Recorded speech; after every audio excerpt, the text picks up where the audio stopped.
இன்னைக்கு நம்ம வீடியோவில் வெல் cleanup டெஸ்ட் அப்படின்னா என்ன, அதை எப்போ கண்டக்ட் பண்ணுறோம், அதோட பர்பஸ் என்ன அப்படிங்கிறத பற்றி கொஞ்சம் டீட்டெயில்டாக பார்க்கலாம்.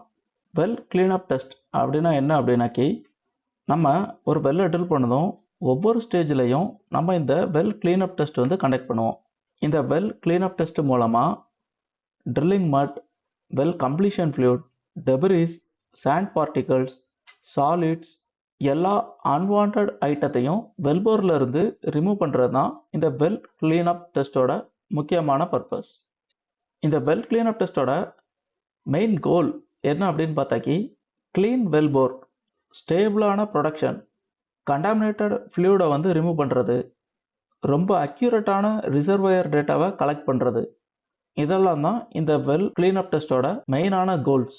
இந்த வெல் cleanup டெஸ்ட் எப்போல்லாம் கண்டக்ட் பண்ணுவோம் அப்படின்னாக்கி, ட்ரில்லிங் பண்ணி முடித்ததுக்கப்புறம், பிர்ஃபரேஷன் பண்ணி முடித்ததுக்கப்புறம், வெல் கம்ப்ளீஷன் பண்ணி முடித்ததுக்கப்புறம், ஒர்க் ஓவர் ஆப்ரேஷன் ரன் பண்ணி முடித்ததுக்கப்புறம் இந்த வெல் cleanup டெஸ்ட் வந்து கண்டக்ட் பண்ணுவோம். இந்த வெல் cleanup டெஸ்ட் கண்டக்ட் பண்ணி முடித்ததுக்கப்புறமா தான் நம்ம இந்த drawdown test, pressure buildup test, production test இந்த மாதிரி டெஸ்ட்லாம் கண்டக்ட் பண்ணுவோம். எதுக்கு அப்படின்னாக்கி, அப்போ தான் வெல்லோட ட்ரூ பொட்டன்ஷியல், ட்ரூ வேல்யூஸ் வந்து நம்மளால் ஃபைண்ட் அவுட் பண்ண முடியும். இதுதான் வெல் cleanup டெஸ்ட்டோட ஃப்ளோ வித் டைம் டயக்ராம். இதில் லெஃப்ட் சைடில் பார்த்தீங்க அப்படின்னாக்கி நமக்கு இந்த ஃப்ளோஸ் இருக்கும். பாட்டமில் பார்த்தா time in minutes, flow rate அப்படின்னு பார்த்தாக்கி 0லேருந்து கிராஜுவலாக ஏறி ஏறி ஏறி ஏறி நம்ம ட்ரூ ஃபார்மேஷன் ப்ரெஷர் எவ்வளவோ அந்த லெவலில் ஸ்டேபிளாகி போயிட்டுருக்கும். ரெண்டாவது வெல்ஹெட் ப்ரெஷர். இந்த வெல்ஹெட் ப்ரெஷர் அப்படிங்கிறது ஃபார்மேஷன் ப்ரெஷர் எவ்வளவு இருக்குது அப்படிங்கிறதுலேருந்து, அதாவது ஃபார்மேஷன் ரிசர்வாயரில் எவ்வளோ ப்ரெஷர் அப்படிங்கிறதுலேருந்து வெல்லை ஓப்பன் பண்ணதுக்கப்புறம், ஃப்ளோவாக அலோவ் பண்ணதுக்கப்புறம் எவ்வளவு இருக்குது அப்படிங்கிறத கால்குலேட் பண்ணுது. இந்த வெல்ஹெட் ப்ரெஷர் வந்து ஃபார்மேஷனில் வந்து ஃபஸ்ட்டு எப்போவுமே ஹையாக தான் இருக்கும். ஓப்பன் பண்ணோடனே மெதுவாக கிராஜுவலாக ஃப்ளோ அவுட் ஆகி ஃபைனலாக எவ்வளோ ப்ரொடக்ஷன் ப்ரெஷர் இருக்கோ அதில் ஸ்டேபிளாக இந்த கிராஃப் வந்து மூவ் ஆகும். இதுதான் இந்த வெல்ஹெட் ப்ரெஷர். மூணாவது சாண்ட் அண்ட் சாலிட் ப்ரொடக்ஷன். இந்த சாண்ட் அண்ட் சாலிட் ப்ரொடக்ஷனுங்கிறது ஸ்டார்டிங்கில் வந்து கொஞ்சம் ரொம்ப அதிகமாக இருக்கும். சாண்ட் ஆகட்டும், சாலிடு வெளியே வர்றது, டெப்ரிஸு, மட்டோ, கில்லிங் ஃப்ளூயிடு, மட்டு, இது எல்லாமே ஸ்டார்டிங்கில் அதிகமாக வரும். அப்படியே கொஞ்சம் டைம் எடுக்க கிராஜுவலாக கம்மியாகி ஸ்டேபிளான ஒரு பொசிஷனுக்கு வந்துடும். இந்த ஸ்டேபிளாக வரும்போது வரக்கூடிய சாண்டு வந்து ஃபார்மேஷனில் இருந்து வரக்கூடிய சாண்டு. இது வந்து டிஃப்ரென்ஸ். ஆனால் ஸ்டார்டிங்லேயே வரக்கூடியது வெல்போரில் பாட்டமில் அக்குமுலேட் ஆகிருக்கிறது, வேறு நம்ம ட்ரில்லிங் பண்ணும்போது உள்ளே விழக்கூடிய மெட்டல் டெப்ரிஸ், அதே மாதிரி கில் மட்டு, பிரெயின் சொல்யூஷன், இந்த மாதிரி உள்ள டெப்ரிஸ்லாம் ஸ்டார்டிங்லேயே வெளியே வந்துடும். நாலாவது மட் கண்டென்ட். இந்த மட் கண்டென்ட் வந்து ஸ்டார்டிங்கில் வழக்கம் போல் இனிஷியல் ஃப்ளோவில் வந்து ஹையாக தான் இருக்கும்.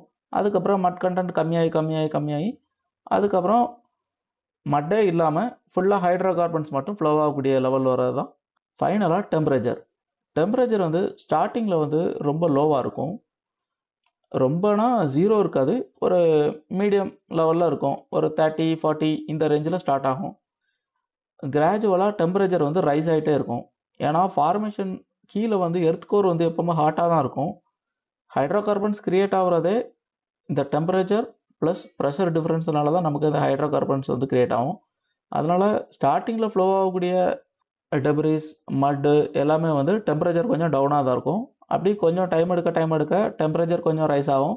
ஸ்டேபிளாக ஆகும்போது, நார்மல் ஃப்ளோ ஆகும்போது ஃபார்மேஷன் ரிசர்வாயர் என்ன ஃப்ளோ ரேட் இருக்கோ same flow rate, same temperature, same pressure வந்து நமக்கு கிராஃபில் வந்து ஷோ ஆகும். இதில் டைம் பீரியட் வந்து நம்ம மினிட்ஸில் சொல்லியிருக்கோம். அதாவது இந்த ரிசர்வாயர் வந்து நார்மலான ப்ரொடக்ஷன் வருது, இந்த சாண்டு பார்ட்டிகள் எல்லாம் ரிமூவ் ஆகி, டஸ்ட்டு, டெப்ரிஸ், மட்டு எல்லாம் ரிமூவ் ஆகி நார்மலாக ரீடிங் எடுக்க ரெடியான பொசிஷன் வர்றதுக்கு ஒரு 4 to 5 hours டைம் பீரியடு தேவைப்படுது. அப்போ தான் இந்த டெப்ரிஸ் எல்லாமே ரிமூவ் ஆகி வெல் வந்து நார்மலாக ஃப்ளோ ஆக ஆரம்பிக்குது. அதே மாதிரி இதில் டாப் சைடு வந்து பார்த்திங்கன்னா நமக்கு initial opening, cleanup progress, approaching clean well, ready for testing, இந்த மாதிரி ஒரு 5 காலமாக நம்ம பிரிச்சுருக்கோம். இந்த இது ஒவ்வொரு காலத்துலேயும் வெல்லோட பர்பஸ் என்ன, அது என்ன பண்ணிட்டு இருக்கு, ஃபைனலாக டெஸ்டிங் ரெடி ஆகும்போது அதோட ஃப்ளோ ரேட் என்ன அப்படிங்கிறத இந்த கிராஃப் மூலமாக நம்ம ஈஸியாக அண்டர்ஸ்டாண்ட் பண்ண முடியும். இந்த வெல் கிளீனப் டெஸ்ட்டு என்னென்ன டைப்ஸ்லாம் இருக்குது அப்படின்னாக்கி, ஃபஸ்ட்டு நேச்சுரல் ஃப்ளோ கிளீனப். இந்த நேச்சுரல் ஃப்ளோ கிளீனப்பில் நம்ம ஒன்றுமே பண்ண வேண்டிய தேவையில்லை. ஃபார்மேஷன் அதுவே அதோட ஓன் ப்ரெஷர் டிரைவை க்ரியேட் பண்ணி இந்த டெபரிஸு, சாண்டு, இந்த மாதிரி மட்டு, கில் ஃப்ளூயிடு, இந்த மாதிரி உள்ள எக்ஸ்ட்ரா டெபரிஸ் எல்லாத்தையுமே அதுவே புஷ் பண்ணி வெளில விட்டு அவுட் பண்ணிடும். இது வந்து நேச்சுரல் ஃப்ளோ கிளீனப். ரெண்டாவது நைட்ரஜன் அசிஸ்டட் கிளீனப். இந்த நைட்ரஜன் அசிஸ்டட் கிளீனப்பில் நம்ம நைட்ரஜன் ஏரை பம்ப் பண்ணி அதோட ஹெல்ப் மூலமாக ஹெவி ஃப்ளூயிட்ஸை வந்து வெயிட்டை ரெடியூஸ் பண்ண வச்சு நம்ம சர்ஃபேஸ்க்கு ஃப்ளோ பண்ண அலோவ் பண்ணுறது.